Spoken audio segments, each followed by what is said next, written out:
다음 소식 전해드리겠습니다. 정부가 내세운 3대 개혁 중의 하나인 국민연금 개혁, 논의 시작부터 어려움을 겪고 있습니다. 오늘 국회 연금개혁특별위원회 자문위원들이 논의하고 있는 개혁안의 초안이 공개가 됐는데요.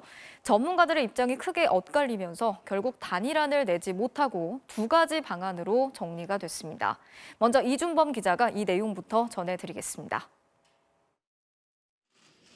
국회 연금특위 자문위원들은 이틀간 끝장 토론까지 거쳤지만 단일한 합의에 이르지 못했습니다.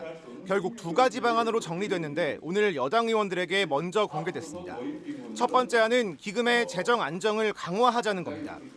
현재 9%인 보험료율은 10년에 걸쳐 15%로 올리고 받는 돈을 결정하는 생애 평균 소득 대비 연금액 비율인 소득 대체율은 지금의 40%를 유지하자는 겁니다. 보험료는 더 내고 받는 건 지금처럼 받자는 건데 이렇게 되면 2070년에도 2년치 연금 지급액을 확보할 수 있다는 계산입니다. 우리의 조건을 고려해 봤을 때는 어려운 것이 아니냐. 인구 고령화나 저성장 경제의 어떤 돌입을 고려했을 때 소득 대체율은 현행을 유지하는 정도. 두 번째 안은 노후의 소득 보장을 강화하는 겁니다. 보험료를 12에서 15% 정도 올리는 것을 전제로 연금을 더 많이 받을 수 있도록 소득 대체율을 50%로 올리자는 겁니다. 이렇게 되면 기금 고갈 시점을 10년 정도 미룰 수 있다고 봤습니다.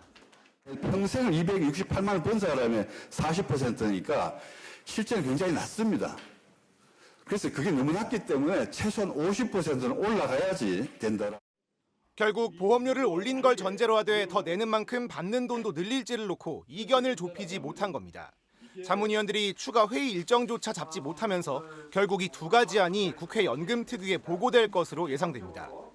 연금특위 관계자는 보험료율 15% 인상은 국민들의 수용 가능성이 고려되지 않은 전문가들의 관점일 뿐이라며 논의를 위한 기초자료로 쓰일 것이라고 설명했습니다.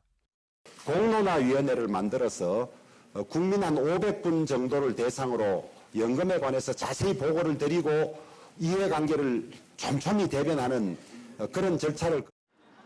또 국회 논의를 바탕으로 개혁안을 마련하려는 정부는 소득 대체율을 50%까지 올리는 건 미래 세대의 부담이 너무 커져 부담스럽다고 보는 분위기입니다.